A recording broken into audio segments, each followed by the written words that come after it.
Well, Michael Moore just brought every single liberal to their knees with an epic rant proving that Donald Trump will win the election. Yes, Trump, I'm sure, is happy about this.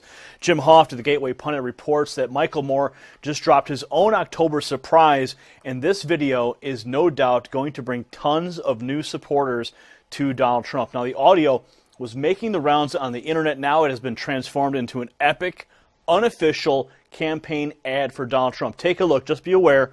There is some strong language in the clip. Take a look. I know a lot of people in Michigan that are planning to vote for Trump, and they don't necessarily like him that much, and they don't necessarily agree with him. They're not racist and rednecks or anything. They're actually pretty decent people. And so I wanted to sort of, after talking to a number of them, I wanted to write this in.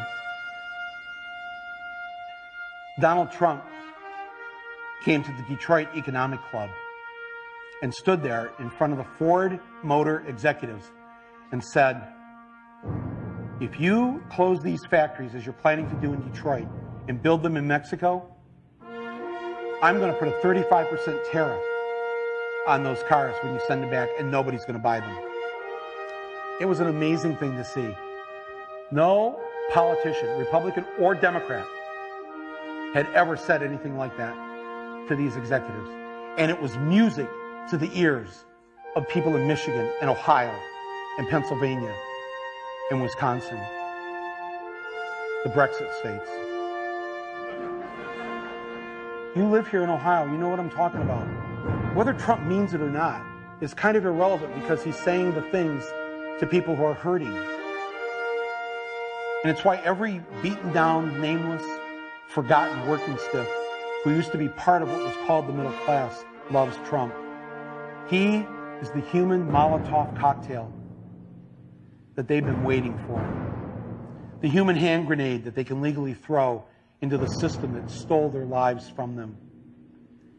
And on November 8th, Election Day, although they lost their jobs, although they've been foreclosed on by the bank, next came the divorce, and now the wife and kids are gone. The car's been repoed. They haven't had a real vacation in years.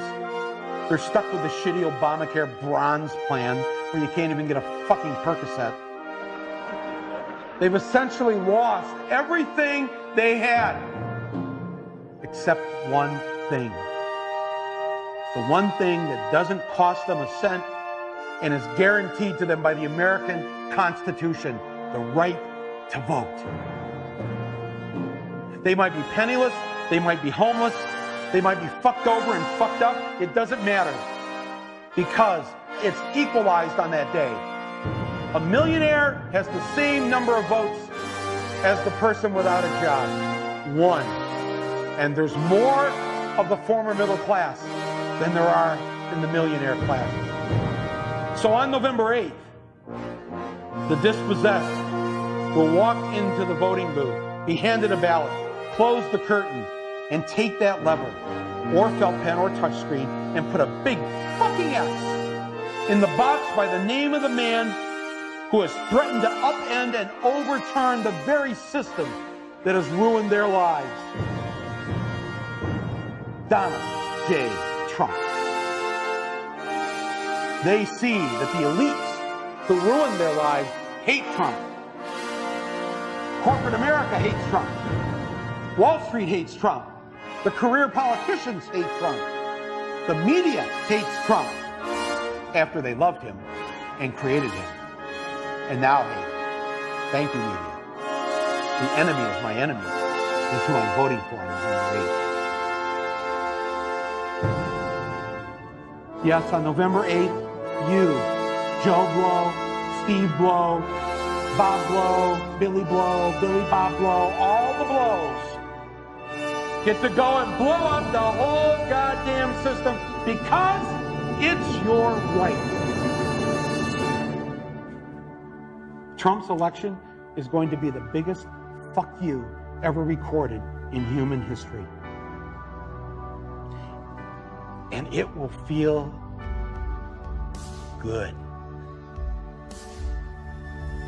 Wow. absolutely epic. I think that will certainly influence many Democrats and, of course, those on the fence to jump on the Trump train. Now, more argued that Trump was the human Molotov cocktail that they've been waiting for, the human hand grenade that they can legally throw into the system that stole their lives from them. He said Trump's election is going to be the biggest FU recorded in human history, and it will feel good. Now, it is important to note that Michael Moore also has a new film out, and it's called what is it called, Trumpville or Trumpland or something like that, and it makes the case for Hillary Clinton. There's no secret. It's no secret that Michael Moore hates Republicans. He hates Trump. But what we just witnessed is likely an effort to penetrate the Trump crowd with some candy to get some cheap publicity. However, the unintended consequences are that it will sway votes to Trump. That's in my opinion. So weigh in on this story in the comment section below. Subscribe for updates. If you like what we're doing here, give us a thumbs up, and please share this report on your social networks to bypass the media blackout and combat the false narratives. For the Next News Network, I'm Gary Franchi. You possess the power to impact the global narrative. Please share this report. And remember, for a limited time only, this 999 pure silver piece of history can be yours when you visit trump.us. And to get more videos like this, become the Next News subscriber by clicking the link below. Thank you for watching the Next News Network.